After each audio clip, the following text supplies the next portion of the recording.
Oke, baik. Assalamualaikum warahmatullahi wabarakatuh. Selamat siang semuanya. Kami dari kelompok 8 ingin mempresentasikan hasil pembuatan aplikasi yang ditugaskan oleh Ibu Ria. Sebelumnya, yang terhormat Ibu Ria Rahmanida, SPD MPD, selaku dosen pengampu dari aplikasi pengelola basis data. Dan kami dari kelompok 8 itu beranggotakan 4 orang. Yang pertama ada saya sendiri, Indah Nuritasari. Yang kedua ada Azhara Najwa. Yang ketiga ada Fatul Hidayah. Dan yang keempat ada Aulia Melinda. Untuk pengaplikasian selanjutnya akan disampaikan oleh teman saya. Baik, terima kasih. Di sini ada fitur yang pertama yaitu registrasi, di mana seorang pengguna nantinya bisa untuk daftar atau menggunakan fitur aplikasi Smart ini. Nah, di sini bisa mengisi username-nya, misalnya adalah Hidayah 17. Di sini bisa diisi nama pelanggan, terus alamat, Paseban, Jakarta Pusat. Selanjutnya diisi nomor HP, terus email, statusnya terdaftar. Nah, di sini bisa untuk di-save. Ini karena udah ada di-save. Nah, registrasi berhasil, telah terdaftar pada di toko kami. Silakan klik tombol untuk memulai berbelanja. Nah, di sini ada beberapa katalog untuk toko kami karena di sini kami mengambil yaitu toko kelontong atau toko sembako. Ini ada beberapa misalnya ada alat tulis, kebersihan, makanan dan juga minuman. Nah, selanjutnya di sini ada data pelanggan.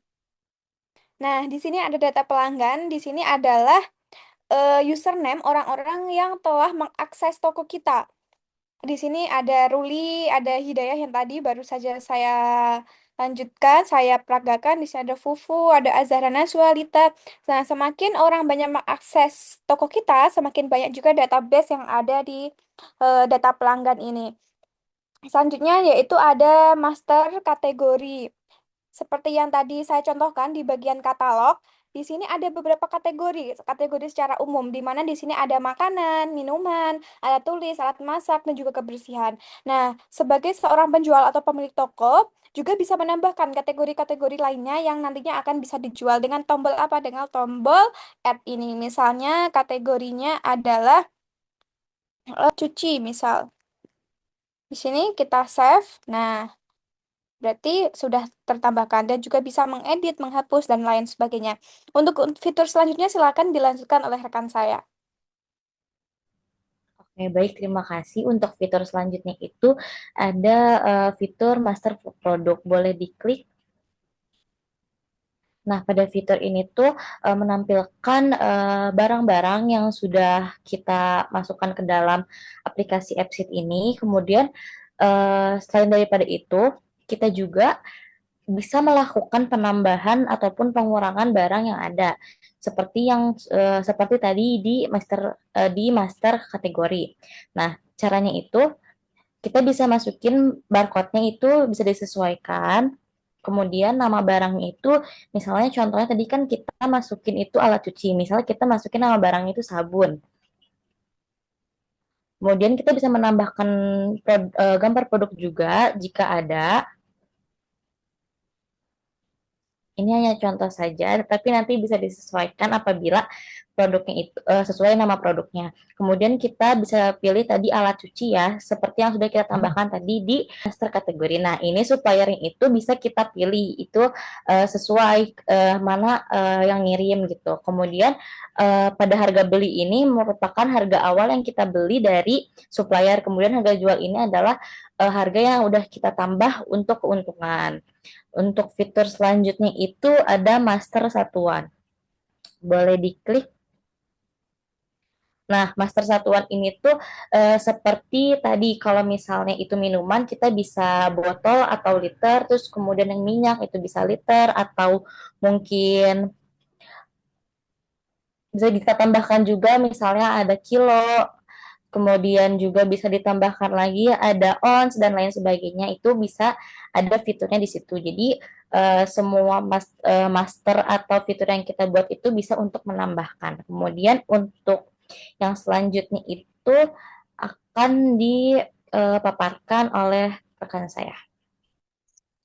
Nah, selanjutnya ini ada fitur supplier, master supplier. Ini tadi sudah sempat disinggung sedikit, yaitu berfungsi untuk menyimpan dan memasok atau menyuplai barang kebutuhan di warung. Informasinya itu seperti nama, supplier, alamat, kontak, terus ada juga itu semua agar dicatat oleh pemilik warung untuk menghubungi mereka saat ingin memesan barang.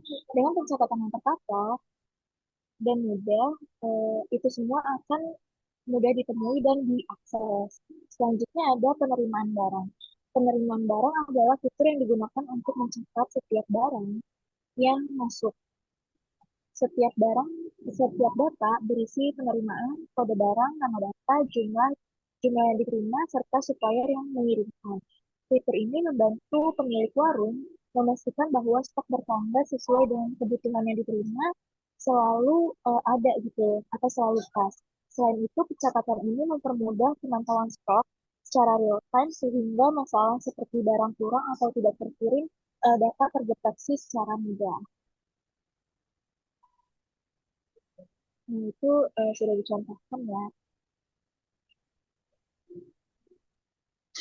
Oke, baik. Selanjutnya akan dijelaskan oleh rekan saya.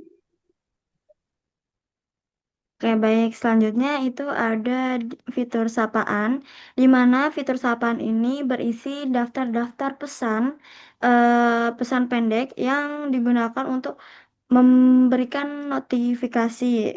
Dan itu untuk sapaannya mungkin bisa ditambah tadi, dan bisa kalian buat sekreatif mungkin untuk pesan-pesannya. Nah, ini itu pesan-pesannya itu bisa diletakkan di fitur selamat datang, registrasi berhasil, atau di fitur checkout juga. Di mana nanti sesuai kebutuhan kalian untuk pesan singkat yang akan disampaikan oleh pengguna gitu. Dan di sini bisa ditambah untuk pesan-pesannya di fitur add yang ada di atas berwarna hijau.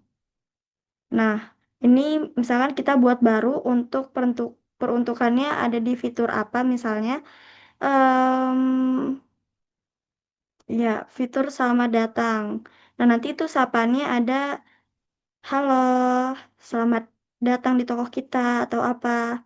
Nah, terus keterangannya bisa nanti kalian buat mengenai apa yang informasi apa yang akan kalian sampaikan kepada si pengguna. Nah, di sini ada gambar, mungkin nanti untuk tampilan awalnya atau tampilan fitur yang akan kalian tunjukkan kepada pengguna.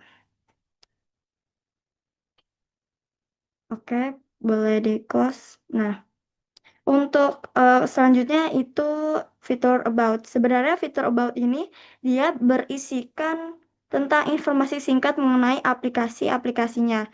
Hanya saja tim pengembang atau dari kami sendiri belum memasukkan informasi-informasi mengenai aplikasi ini sehingga tampilan about-nya hanya seperti ini. Mungkin sekian penjelasan dari kelompok kami mengenai aplikasi S-Mart atau Sembako Mart untuk kepentingan dari pelaku UMKM, terutama toko kelontong yang sudah disebutkan oleh teman saya tadi. Sekian dari kelompok 8. Terima kasih atas perhatiannya. Wassalamualaikum warahmatullahi wabarakatuh.